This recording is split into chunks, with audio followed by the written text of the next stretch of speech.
Découvrir Paname, c'est parfois frôler le ridicule. Ça se porte comment? C'est un peu petit C'est un pour moi. bonnet. C'est un Non, bonnet? c'est OK. Garder le rythme.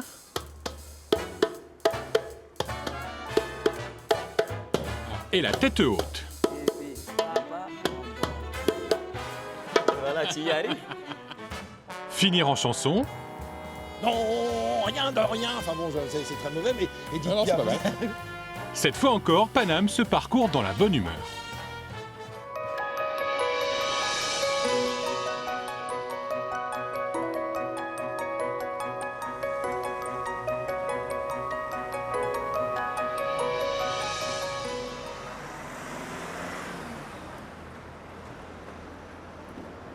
Ce n'est pas un effet d'optique, Ménilmontant porte bien son nom.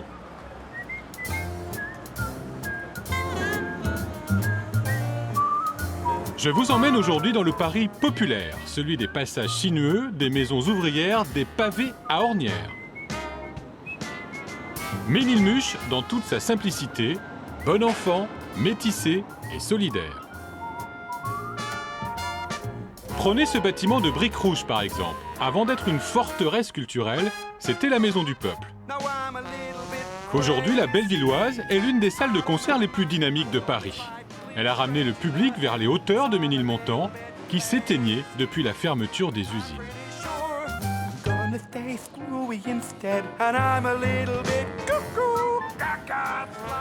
Salut Renaud. Salut, bonjour. Merci de m'accueillir à la Bellevilloise. Alors c'est quoi l'histoire justement de la Bellevilloise? Une coopérative, la première coopérative, le premier modèle de coopérative ouvrière créé en 1877 qui génère une vingtaine de succursales dans l'arrondissement sur des produits de consommation courante, du charbon, du vin, de l'épicerie, etc. Sur le principe précurseur du commerce équitable, du producteur au consommateur. Et puis, pendant les premières années de la vie de la Bellevilloise, il y a cette volonté de servir un intérêt social, culturel. C'était aussi un lieu politique, un Jaurès. Au-dessus de nous, là, le grand Jaurès a prononcé des discours. Absolument, c'est la salle, d'ailleurs l'historique salle Jean Jaurès, aujourd'hui rebaptisée par nous le Loft, qui effectivement était la grande salle de réception, de meeting, de débat. Donc ce projet incarnait déjà l'idée, dans un même espace, de dire on peut faire acte de commerce, on peut avoir une démarche culturelle, et puis voilà, la parole est libre et doit être libre, et on doit pouvoir débattre de tous les sujets et faire progresser la société. Alors aujourd'hui, est-ce qu'on est dans le même esprit? Est-ce qu'on est toujours dans la maison du peuple? En tout cas, nous, on n'est pas on ne veut pas faire un pastiche de ce qu'était historiquement la Bellevilloise, c'est pas l'état d'esprit, mais par contre, tous les ingrédients qui étaient là nous inspirent beaucoup et nous paraissent assez naturels. Nous, on s'efforce d'agir comme ça, poumon, ballon d'oxygène, en tout cas un endroit régénérant, et puis un lieu de vie, un vrai lieu de vie, un endroit où on est bien. Il y a ici la Bellevilloise, à côté il y a la Maroquinerie, un peu plus loin il y a l'Ermitage. La concurrence, elle est rude, entre vous? Je ne sais pas si c'est une concurrence ou plutôt une émulation, une complémentarité, vraiment, on s'entend bien. Chacun est sur des lignes artistiques subtilement différentes. Voilà, donc tout ça. Et puis les lieux, la scénographie des espaces n'est pas tout à fait la même. Effectivement, derrière le mur d'à côté résonne un son plus rock. Je reste dans le bâtiment historique de Jaurès, mais je change de salle. Me voici chez les voisins à la Maroquinerie. Bonjour. C'est donc là, C'est donc ici. la fameuse salle. On y va. Une petite piqûre de rappel des dates un peu du mois. Là, il y a le bar, Le bar est indispensable. indispensable. Et l'entrée dans la salle. Alors, allons-y. Et donc là, on est en répétition.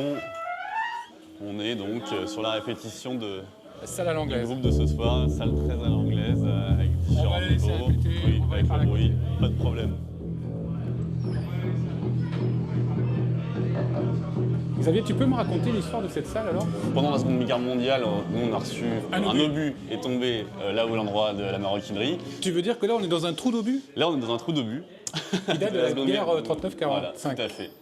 Alors, c'est ce qu'on appelle une salle à l'anglaise. Ça veut dire quoi précisément? Pour moi, une salle à l'anglaise, un club à l'anglaise, c'est un peu une salle, c'est-à-dire qui est très un peu en forme de chaudron sur différents étages, qui fait que finalement le public est très proche des artistes et les artistes ont une sorte de mur de public autour d'eux. Donc généralement, c'est vrai que c'est une ambiance toujours très dynamique. J'ai tendance à dire qu'un peu la ligne directrice de la programmation, c'est un peu la sueur. Le concert est souvent réussi quand l'expérience est un peu physique. De toute façon. Il faut que ça transpire. C'est quoi? C'est quand même un endroit où on fait des découvertes ici. Et effectivement, le but, c'est d'être un peu prescripteur sur la scène. On a tendance à dire qu'on est un peu le strapontin avant des salles type Bataclan, Cigale, Trianon, Olympia. Donc c'est vrai qu'on est un peu l'antichambre du succès. Alors, On va écouter le concert parce que c'est parti. From slavery to the penitentiary, they still keep a mockery. People riots in my town. Dis-moi Carole, on entend bien la salle de spectacle en dessous là. Ça vibre bien, ça donne De l'énergie. de l'énergie. Tu connais bien l'endroit toi, la Maroquinerie. Tu y as travaillé? J'ai travaillé, alors moi je viens d'Italie et je suis venue en France en 2000 pour la danse africaine.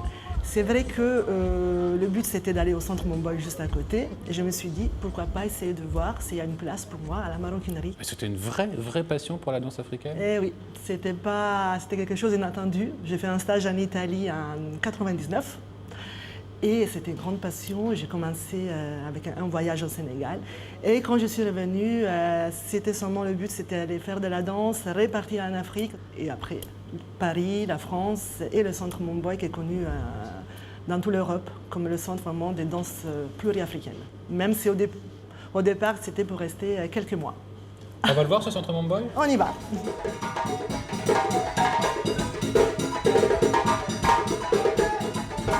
Alors Carole, justement, comment la communauté africaine apprécie ce centre de danse africaine ici, là? Alors, le centre de danse africaine est devenu vraiment le point de rencontre des artistes, et pas seulement les artistes, même quand ils sont de passage dans une tournée ou à Paris de passage, ils viennent. Il y a toujours de l'ambiance, il y a toujours de l'énergie, il y a un partage. Et c'est vrai que c'est le lieu, point de rencontre du milieu de la danse africaine, de la musique africaine. C'est juste là, on y va? Juste là. Si le centre Momboy est connu auprès de tous les amateurs de danse africaine, c'est parce que George Momboy est une véritable star. Ses spectacles tournent toute l'année et il est attendu comme le messie pour animer des stages un peu partout. Rarement à Paris, c'est donc son épouse Muriel, cofondatrice du centre, qui me reçoit. Muriel? Oh, bonjour Yvan. Bonjour. Bonjour. Qu'est-ce qui se passe en ce moment? Ah là, c'est merveilleux. On est en plein de répétition de la création d'une pièce pour enfants. Parce qu'ici, on ne donne pas uniquement que des cours de danse africaine, hein. Il y a tous les styles. Oui, tout à fait. On est majoritairement un centre de danse africaine, mais aussi un lieu de répétition. Voilà, c'est un grand cœur qui bat pour la création. Racontez-moi, comment vous avez créé ce centre? George Momboy donnait ses cours au studio Peter Goss, qui nous accueillait avec beaucoup de gentillesse. Et à cause des nuisances sonores que créait la percussion, nous avons été obligés de nous mettre nous-mêmes à la porte avant de mettre Peter Goss dans l'embarras. Et nous avons eu la chance de trouver ce lieu qui n'a qu'un seul mur mitoyen, puisqu'il y a une cour parking qui fait que les transmissions solidiennes sont réduites. Donc il n'y a pas de problème de voisinage, tout va bien? Non, non, C'est non, tranquille. non. Mais justement, c'est important les vibrations dans la danse africaine. Ah oui, parce que la percu, elle vous aide à aller encore plus loin, à sublimer tout cet effort. Il y a une vraie communication entre le musicien et le danseur, effectivement. Ah oui, oui, oui, tout à fait. D'ailleurs, tout à l'heure, Dodé pourra nous en parler mieux que moi. Dodé qui est, lui, un... Dodé qui est un danseur merveilleux, qui est un chorégraphe et, ce qui est très rare, un excellent musicien. C'est une passion pour vous, la danse africaine? Oui, oui, tout à fait, parce que je trouve que d'abord j'aime la danse africaine, j'aime cet enracinement dans le sol et cette élévation vers le ciel qui est typique de la danse africaine, comme dans le flamenco. Et c'était aussi pour moi une mission, parce qu'à travers l'art, on recule les frontières de la bêtise. Vous voulez dire que le Centre Momboy, c'est un outil d'intégration aussi? Je trouve, oui, oui. D'ailleurs, dans le quartier, les gens me l'ont dit. Tu sais, pour nous, avant, c'était les Blacks. Maintenant, on sait que c'est Mamadou, que c'est Mohamed, que c'est Lamine, que c'est Dodé. Et ça, c'est une réussite. On va faire une petite pause, on va les regarder répéter. Tout à fait.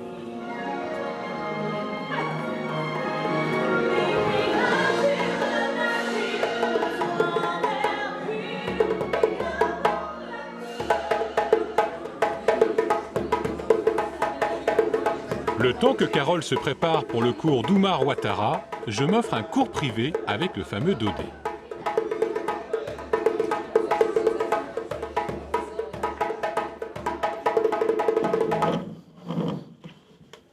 Salut Dodé. Je fais que passer. Hein. Ça va? Je vois que tu te prépares à un cours de danse africaine. Ouais. C'est quoi le principe de la danse africaine, s'il y en a un? Le principe, il y en a beaucoup. On va dire le facteur sportif et il y a le côté sociétal où on transmet les valeurs de la société à laquelle on appartient. Dans la danse, la musique, on comprend l'histoire de la région, du pays auquel on appartient parce que c'est un moyen de transmission aussi. Alors toi, tu as appris l'art de la danse africaine avec Georges Bonboy. Entre autres, j'appartiens à une famille d'artistes. Mon grand-père était griot, les deux. Ma mère est danseuse. J'ai des oncles chanteurs et tout ça. Et j'ai baigné dans ça très petit, avec Georges Bonboy aussi. C'est un personnage très important, Georges Bonboy, pour les Africains. Oui. Très important parce que plein de jeunes, plein de la nouvelle génération, beaucoup s'identifient à lui. Pour avoir bossé avec lui depuis maintenant, on va dire 10 ans, je pense que c'est quelqu'un qui est en constante, on va dire, mutation. Parce que voilà, il ne se contente pas seulement de la danse traditionnelle africaine, mais il est constamment en train de chercher d'autres influences pour nourrir finalement sa création. Et ce que je recherche, moi, c'est finalement tous les jours évoluer aussi, faire évoluer ma danse et apporter ma pierre à l'édifice. Et j'ai envie de faire un truc. J'ai jamais fait. Je peux essayer? Bien sûr. Tu peux me montrer comment Bien c'est? sûr, bien sûr. Allez. Regarde, faut... Il y a 3 sons principaux. Tu lèves et tu poses. Voilà. Tu baisses légèrement ton poignet et tu montes, poum, tu poses. Tu sais jouer du même ou pas? C'est ça. Ensuite, Le troisième? tu lèves et tu poses. Plutôt. Et après, on prend les deux mains aussi. Après, les deux mains. Donc, Là, c'est plus ce compliqué. que tu fais à droite, Ouais. tu dois être capable de le faire à gauche. Différemment et à Voilà. gauche. Tu fais.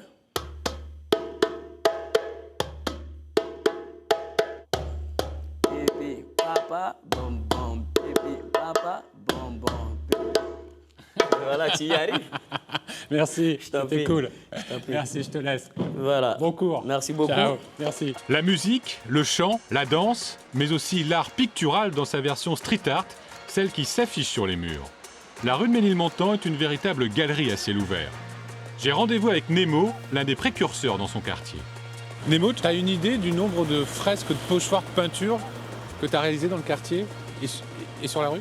Non, non, il y en a trop et depuis trop longtemps. Il y en a beaucoup qui ont disparu.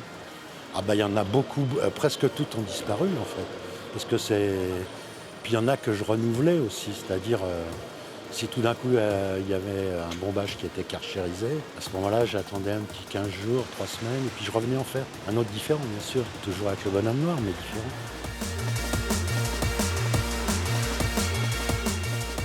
Toi, tu as toujours peint sur des endroits qui allaient disparaître, détruits, essentiellement? Pas tout à fait, parce que bon, il y avait des endroits qui n'étaient pas totalement en démolition, mais bon, il n'y avait pas de problème. Mais je peignais beaucoup sur des murs murés. J'ai pu peindre par exemple en bas, plus bas, sur l'école maternelle où il y avait un mur en béton. Je suis allé le peindre avec des enfants, etc. Bon, il y avait un accord avec l'école. Et sur cette fresque, on retrouve tes personnages récurrents et les éléments de décor. Enfin, Quelques-uns, ouais. Quelques-uns. Sur le ballon rouge, Alors, le ballon rouge, c'est quoi cette histoire du ballon le rouge? ballon rouge, c'est le film d'Albert Lamoris. Qui a une référence au quartier, à Ménilmontant. Oui, parce que le ballon rouge, ça se passe dans le quartier. Ça. Il reste 2 autres fresques monumentales. Ouais, C'est le même univers. c'est un mur pignon, donc c'est aussi une commande des copropriétaires. Et puis il y a à Ménilmontant, À Ménilmontant. métro Ménilmontant. C'est un des piliers de la rue alors. Moi, je me suis arrivé en 76 dans ce quartier. Il y avait plein de murs murés. Il y avait beaucoup de rénovations, destruction d'abord. Et puis c'était tellement triste. Donc tu as C'était apporté un peu super. de poésie dans un endroit un peu Ouais, je pense triste. pas que moi, ouais, bien sûr, ouais, ça les changeait, ouais. Les gens venaient m'aider des fois spontanément. Ils venaient me dire bonjour, ah c'est vous, Nemo, je me demandais qui c'était, etc. Et aujourd'hui, ça a changé. Ah non, ça n'a pas changé là-dessus. Ça te plaît, ce contact-là? Ça, c'est formidable, bien sûr.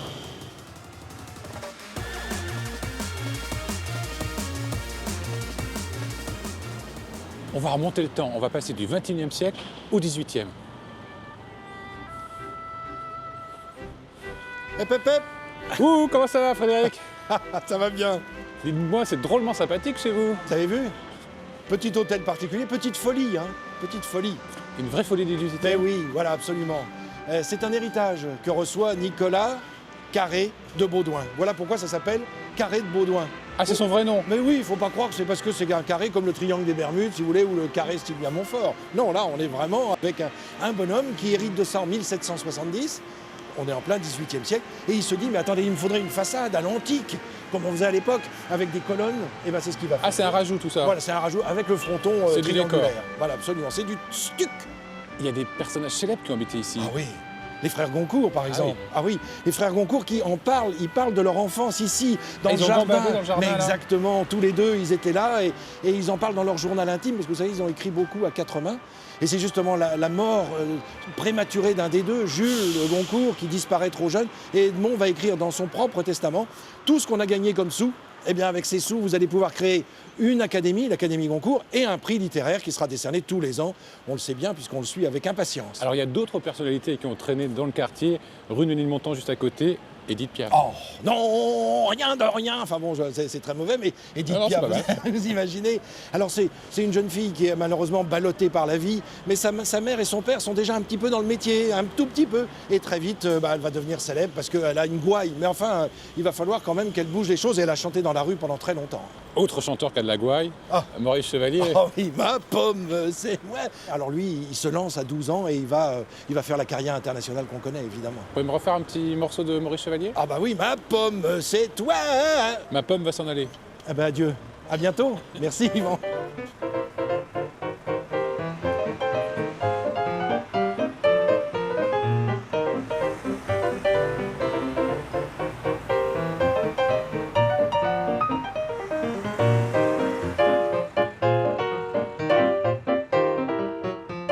C'est une aventure d'aller chez Nadejda.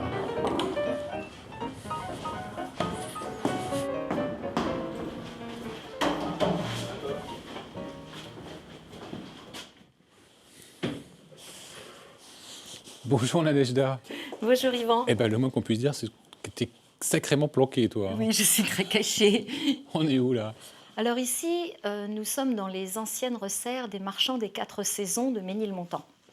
C'est quoi les resserres? Alors les resserres, c'était l'endroit où les marchands des 4 saisons descendaient le cheval et leurs légumes pour les entreposer vers la fin du mi- et fin 19e siècle. Sur la décoration est un peu cela, parce que ça, ce sont tes origines. Oui, en fait, moi, je suis d'origine,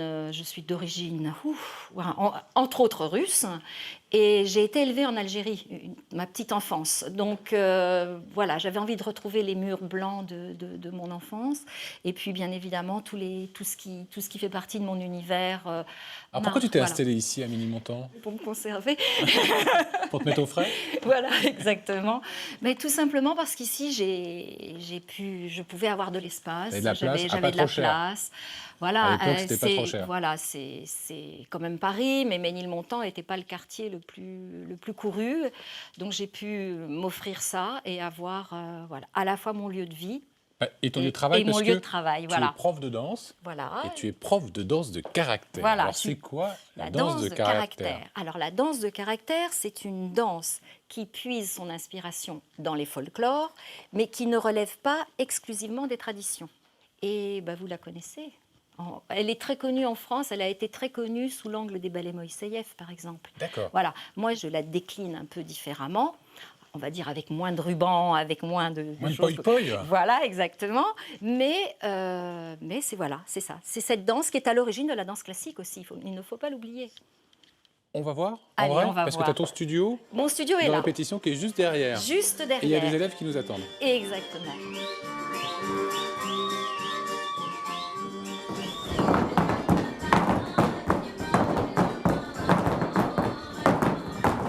Nadejda est la papesse des danses de caractère.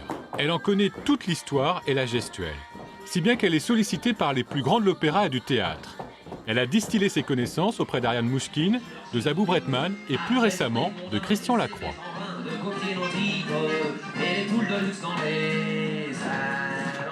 Ces jolies casquettes me donnent envie de porter le chapeau. Ça tombe bien, Estelle la modiste s'est installée en haut de la colline.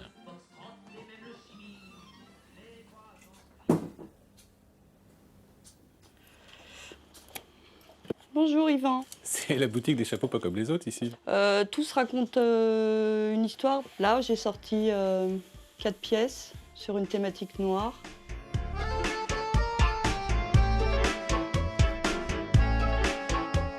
Dernière création, ça. Dernière création. Qui s'appelle comment? Poutine. Ça s'écrit vraiment Poutine? Pout. In, d'accord, ok. Et qui vous a appris l'art du chapeau? 2 vieilles dames, c'est Christiane et Marinette, installées en face de la salle Pleyel, 2 pointures modistes à Paris. Et à la sortie de mon apprentissage, j'ai décidé de me diriger vers le spectacle parce que c'est ce qui me plaisait le plus. Ici, vous êtes à Ménilmontant. C'est un quartier où on porte le chapeau? Oui, oui, on porte le chapeau. On porte quoi, la casquette? La casquette, le bonnet. Celui-là, par exemple, si vous pouvez l'attraper. C'est un peu petit C'est un pour moi. bonnet. C'est un non, bonnet? c'est OK. Et j'ai l'air ridicule. Pas du tout. C'est unisexe? Total. Ouais. Donc ça, c'est de la récup à un col de parka. J'en vois un là avec MJ. MJ, Michael Jackson. Vous m'autorisez à le porter? Tout à fait. Excellent. Je suis Michael Jackson? Vous va à merveille. Ça transforme un homme ou une femme, un chapeau? Oui et non. Bon, démonstration.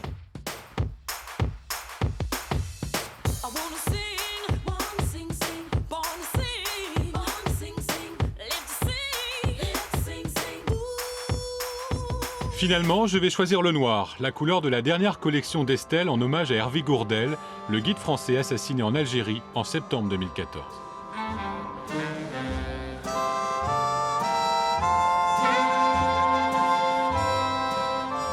Frédéric, on enjambe la petite ceinture qui a été le théâtre d'un événement important 2 jours avant la libération de Paris. Ah oui, exactement 2 jours. Enfin, on sait que Leclerc est aux portes de Paris avec tous ses hommes, et puis ils vont rentrer dans Paris le 25 août. Et le 23, effectivement, 2 jours plus tôt, il y a des informations qui arrivent aux oreilles des forces françaises de l'intérieur, ce qu'on appelait les FFI, tous les résistants de Paris. Une information qui nous dit qu'un train avec plusieurs wagons se trouve à la gare de Ménilmontant, en tout cas sous un tunnel, est prêt à partir vers l'Allemagne. Avec quoi s'en vont-ils puisqu'ils quittent Paris de toute urgence? Alors, comme cette information vient jusqu'au FFI, ils vont essayer d'en savoir plus et puis de se saisir de ce train. Alors on fait le tour, on regarde, et puis on se dit mais à l'intérieur du train il y a peut-être des munitions, on va peut-être pas tirer de coups de feu, c'est trop dangereux. On va enfumer littéralement le tunnel. Donc ce qui fait que ces soldats de la Wehrmacht vont étouffer, ils vont sortir, on va les faire prisonniers. Et puis du coup, on va se saisir de ce train. Et là, qu'est-ce qu'on découvre à l'intérieur? Quelle déception! Ben oui, parce qu'on pensait quand même trouver des choses assez étonnantes. Ben non, ce sont de vieux uniformes, des vieilles chaussures. C'est tout ce qu'ils ont trouvé à l'intérieur. Voilà ce combat de la dernière, juste les dernières heures avant l'arrivée du maréchal Leclerc le 25 août 1944. Qui n'était que général encore à l'époque. Hein, oui. Ben merci. Au revoir mon général. Repos, vous pouvez y aller. Bonne promenade. Merci à vous. À bientôt Yvan. Juste au pied de cette passerelle, en contrebas de la rue de Ménilmontant, se cache une librairie où l'on ne se contente pas de vendre des livres. Alors on m'a dit que ici c'était l'endroit idéal pour trouver des livres d'artistes. Tu peux me montrer où ça se trouve? Bien sûr.